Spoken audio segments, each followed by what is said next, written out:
In with news from social media platform TikTok, which says it will withdraw from Hong Kong within days. Now, this follows announcements by other companies, including Google, Facebook and Twitter. They've all said that they will stop processing requests from the government for regional user data after China imposed a new security law on Hong Kong last week. On Tuesday, the chief executive, Carrie Lam, defended the law, saying it's not doom and gloom, and that it will be strictly implemented by her government.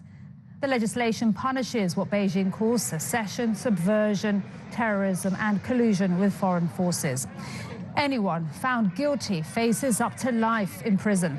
Lam says the law will restore Hong Kong's status as one of the safer cities in the world. Surely, this is not doom and gloom for Hong Kong.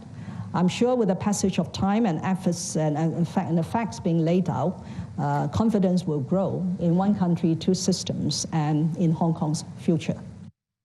Let's go straight to Hong Kong and speak to Michelle Hennessy.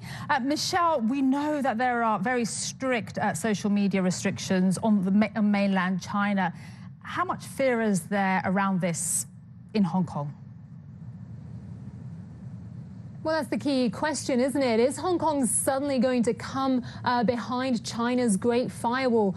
So under Xi Jinping, I think undeniably China has built one of the most advanced digital surveillance systems in the world. Now, if you speak to some experts on those internet laws, they say this new legislation in Hong Kong does share a lot of similarities with mainland policies on cyberspace. So that's led to some concerns that some content might now be blocked here, or that even if it isn't, what you say or do online will be closely watched. Now, we know that authorities may require companies to remove online content under this new law. If a service provider fails to do that, they could face hefty fines, even jail time. But then again, I think it's important to stress that China's had a while to build up this in the mainland. Being able to effectively monitor what people are saying online and block them from using certain platforms has taken them years. So for them to be able to do that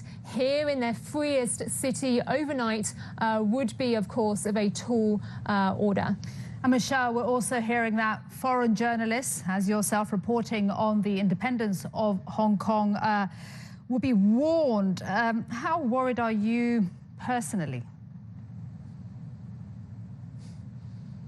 Well, interestingly, that was actually something put to Carrie Lam directly today. A reporter asked her, the chief executive of Hong Kong, can you guarantee that press freedom will be upheld here? Even under this new law, can we still report on the same topics as before? Now, her response to that was, if you can guarantee you won't breach the national security law, I can guarantee you can report freely. I'd say that didn't do much to alleviate concerns in some journalist circles. The city's Journalism Association, for one, they said after those comments today that the government has to give clearer guidance. They have to make clearer that journalists won't be prosecuted for covering certain stories, or else they say we're looking at there being really chilling effects on the press here.